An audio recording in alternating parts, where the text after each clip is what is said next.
Ça fait un moment qu'il traîne au sol, plus. Donc il a peut-être séché un tout petit peu. Hein? On va voir. Ah, pas mal. Ok. Maintenant, regardez l'autre côté. Clac. Décolle, nickel. Alors, mettez le doigt dedans. Vous sentez que ça glisse un peu, c'est humide. Ok? Donc ça, c'est un sujet qui était en sève.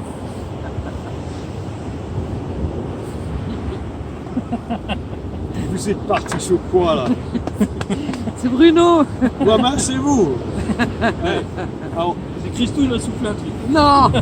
là, l'autre chose que je voulais vous montrer sur ce morceau de bois, tout à l'heure, je vous avais dit que quand on fait la greffe en couronne, on n'ouvre qu'un seul volet.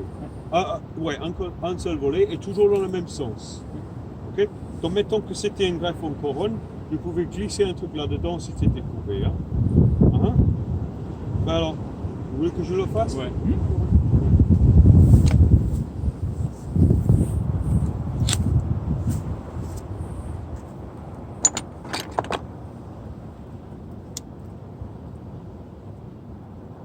J'ai pris le meilleur endroit. Hein. Bon.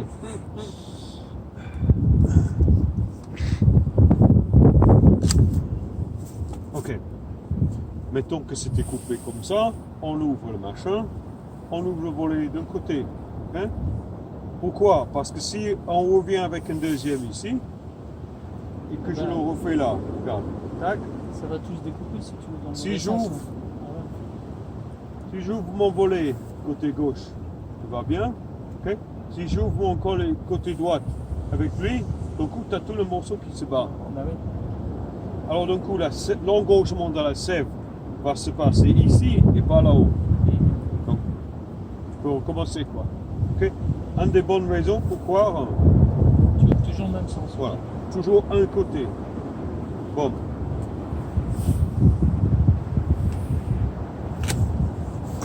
Voilà. Ouais. La greffe encore. Ouais.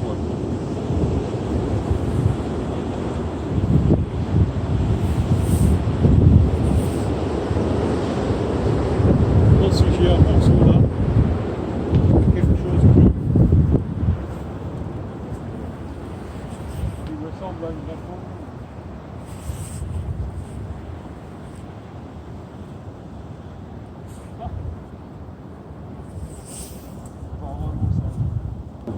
Classique, très vert, hein, plein de sève, donc je peux couper même vraiment en bas. Allez, position normale de coupe, hein. Essayez de sentir un peu la coupe.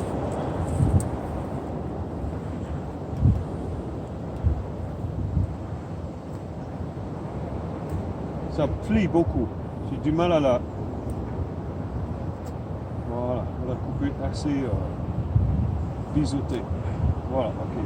Ça commence à venir, mais ça rentre pas. Parce que ça plie tellement. Ok. Bon, on a un truc comme ça. Bon. Maintenant, il faut le petit gant. Des fois, on est trop pressé. Allez, je fais le petit gant. La punition, des petites soupes là. Les urgences, c'est bon ici.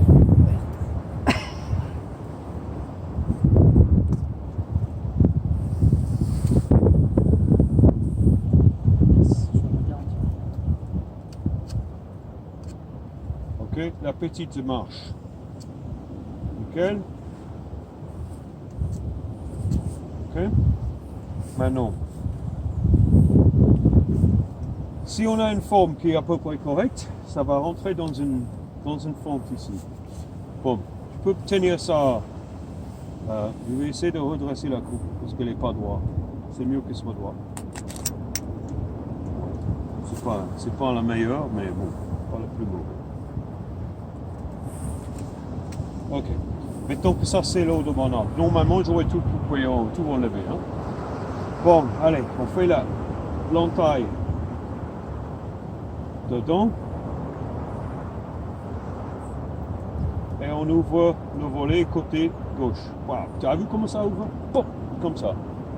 Ok. L'idée, c'est que lui, il rentre là-dedans. Ok. On doit estimer l'épaisseur de ça, là, par rapport à l'épaisseur de ça. Si c'est trop épais, tu vas voir du blanc d'un côté, on va voir. On va voir. Tiens, il est un peu épais, tu vois? Ouais. On voit la petite ligne, la petite raie très verte. C'est pas bon. Allez. Maintenant, on a le droit de sculpter un petit peu, si on fait gaffe. Voilà. En faisant. On enlève un tout petit peu, comme ça. Quand le couteau il est bien, ça marche comme un rabot, quoi. Là, tu rabotes un tout petit peu. Allez, on le représente. Dedans. Là, c'est mieux, ok? On voit que le contact il est bien. Donc, à ce moment-là, tu peux la laisser. Et ça, c'est un greffe en couronne. Ok? Il y en a qui là ouvrent les deux volets, il y en a qui ouvrent un volet. Moi, je trouve que c'est mieux. Il faut racler l'écorce. Voilà, moi je fais ce qu'on appelle le Modified Rind Graft, qui est encore une modification. Donc, c'est gratté ici.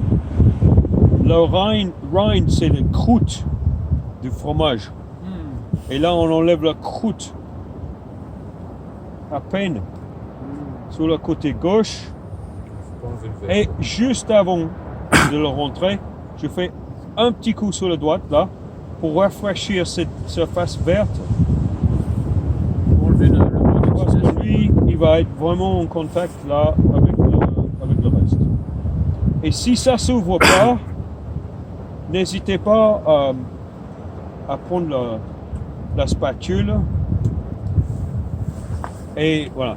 N'hésitez pas à reprendre la spatule et l'encourager un tout petit peu. Tu pousses pas avec le greffon. Tout à l'heure, je poussais avec le greffon, c'est pas bon. Ouais, ça épluche. Tu pousses avec la spatule et tu enfiles le greffon derrière. Bam, tu vois? Quand tout va bien, c'est comme ça. Et après, le contact entre là est assuré. Et c'est nickel. Et tu peux en faire un autre ici. Et si c'était plus gros, tu aurais pu faire un troisième. Ok? C'est simple, hein? Et ça tient assez bien. Même que ça soit très long. Le temps de faire le scotch, On peut faire les autres. il ne devrait pas trop partir, quoi. Quand, Ok. quand tu en mets 3 là comme ça, Ouais. tu mets les 3 en même tu prépares tout et tu mets les 3 en même temps, Oui, tu oui. mets un par un. Ah, Un et puis après, non, parce non, qu'après en travaillant, tu abîmes tout. Ouais, non, tu fais un et tu le finis jusqu'à ce stade-là. D'accord. Après, tu ouvres et tu fais deuxième. Mais avant d'ouvrir, tu prépares ton. Tu fais tout, même avec la marche, mais un peu grossier pour la première fois parce que tu ne sais pas quelle est l'épaisseur que tu vas découvrir. Une fois que tu as l'épaisseur, tu as un peu l'œil, tu peux préparer le greffon quasiment fini, mais ne va pas trop loin parce que s'il est trop fin, si on va trop loin, hein, exprès là, bon, tu sais pas quelle épaisseur tu auras, tu décides, tu vas vraiment préparer ça bien comme un bon élève et tout, tu grattes, hein. Après, tu sais de la mettre dedans. Il y a deux choses qui vont se passer. Hop. Voilà, la première, c'est quand tu le mets dedans, d'un coup, il va être parfois trop dedans et tu vois du blanc ici. Ouais. Là, on ne le voit pas, mais des fois, c'est ce point-là. Et l'autre chose, c'est des fois, il ne tient plus et il fait ça. Ah ouais. Donc, pas la peine de trop gratter. Tu attends que tu as enlevé les courses. Tu le mets à la bonne. Tu peux toujours enlever, mais tu peux en remettre. Bon, si ça fait ça, tu ne pleures pas non plus. Tu dis merde, tu coupes et tu recoupes et tu recommences. Voilà. Et quand il te manque sérieusement des greffons et tu travailles avec les petites restes, tu peux laisser même ça, tu vois, ça peut pousser ça. Mais ça c'est mieux. Faut l'arbre. Bien sûr. Et quand on taille les greffes l'année après, on va revisiter ça, hein.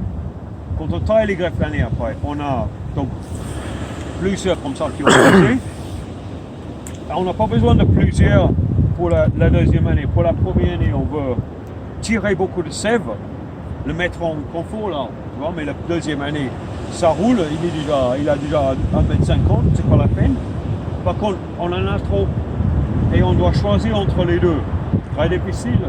Alors souvent, lui, il a poussé de là, lui, il a poussé de là, et il y a deux troncs comme ça. Donc tu coupes un des deux troncs au niveau de l'œil qui a poussé, et tu laisses l'autre. Après, dans le temps, ça devient une seule branche comme ça, avec un bon départ à 90 sur le côté, ici et là, mais en même temps, ces deux-là, comme ça pousse ici, ça pèle la sève, c'est ce qui va cicatriser toute cette zone dans une saison. Ça c'est le but de chercher.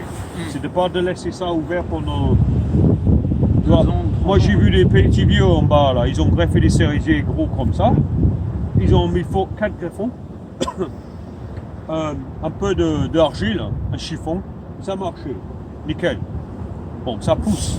La pluie a délavé l'argile, le chiffon qu'ils avaient mis a tombé, et ils ont un super joli pouce. Mais par contre, ça était tout nécrosé, la maladie a rentré, et au bout de 5 ans, ils ont perdu toute la cerisier, était mort. Donc, ce n'est pas simplement est-ce que je sais greffer ou pas, côté, c'est aussi Technique, ouais. qu'est-ce que tu mets en place pour la suite qui va bien ou qui va pas. Quoi.